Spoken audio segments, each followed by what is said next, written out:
Saya Yulianda Fikrian akan mencoba untuk memaparkan tindak pidana pencucian uang.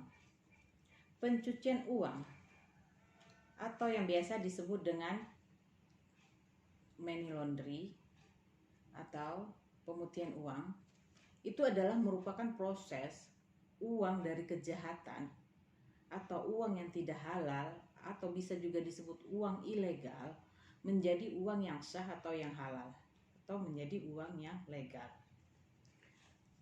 Itu biasanya didapat dari korupsi para pejabat yang berkuasa atau hasil dari bisnis gelap yang biasa dilakukan oleh para pengusaha-pengusaha yang nakal.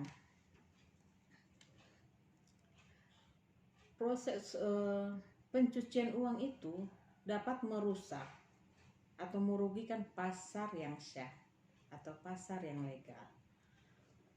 Nah, pencucian uang itu tidak dapat memberikan kontribusi terhadap pembangunan suatu negara. Sekarang money laundering menjadi suatu hal yang menarik perhatian dunia sehingga dibahas di berbagai tempat, di berbagai negara. Karena di dunia internasional dimensi dan implikasinya dari pencucian uang itu sudah melanggar batas-batas negara. Menurut pasal 1 ayat 1 Undang-Undang Nomor 8 Tahun 2010, pencucian uang itu bisa memenuhi unsur-unsur tindak pidana adalah sebagai berikut. Merubah, apakah itu menempatkan, mentransfer atau mengalihkan dan lain-lainnya, merubah asal uang yang ilegal itu menjadi uang yang legal. Kedua adalah menyembunyikan asal usul uang, walaupun tempat dari mana uang dan lain-lainnya, atau pengalihan hak-hak itu ada termasuk menyembunyikan atau menyamarkan asal usul uang. Yang ketiga adalah menerima atau menguasai tempat, itu biasanya si penerima atau dia sebagai penerima sumbangan atau penitipan. Nah, itu termasuk dari tiga. Jadi semua adalah unsur-unsur dari tindak pidana pencucian uang. Adapun unsur yang itu melibatkan adalah satu, pelaku, kedua, perbuatan atau transaksi, ketiga adalah hasil akhirnya adalah tindak pidana pencucian uang. Pelaku itu bisa sebagai dia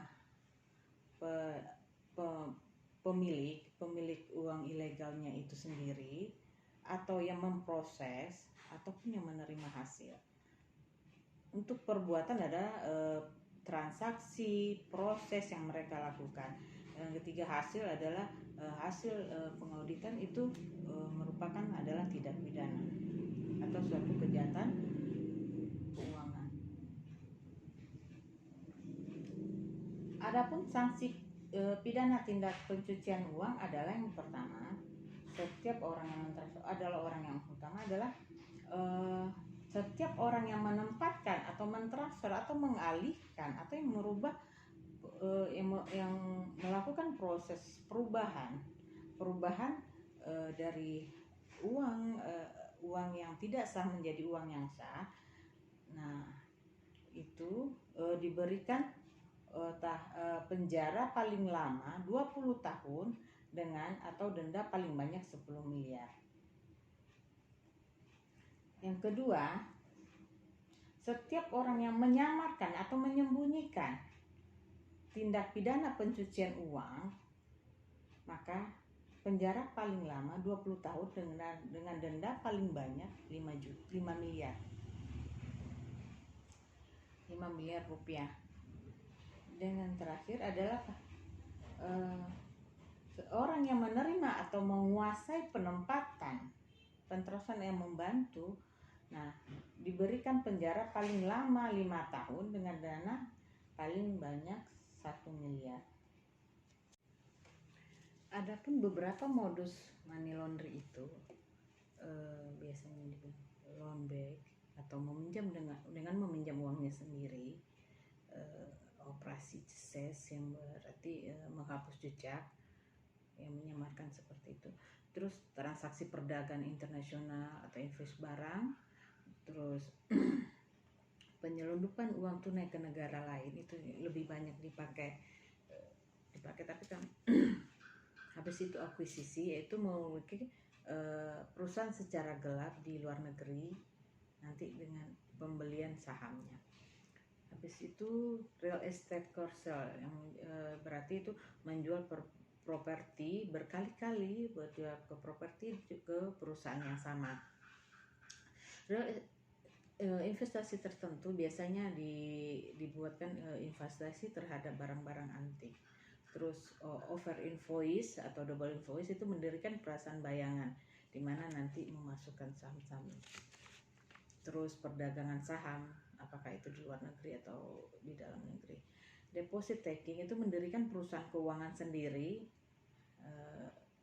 Habis itu identitas palsu itu dengan memanfaatkan lembaga-lembaga perbankan deposito, misalnya dengan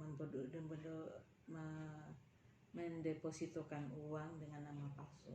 Itu yang biasa dilakukan untuk modus-modus pencucian uang tersebut. Itulah sedikit tentang tindak pidana pencucian uang. Terima kasih.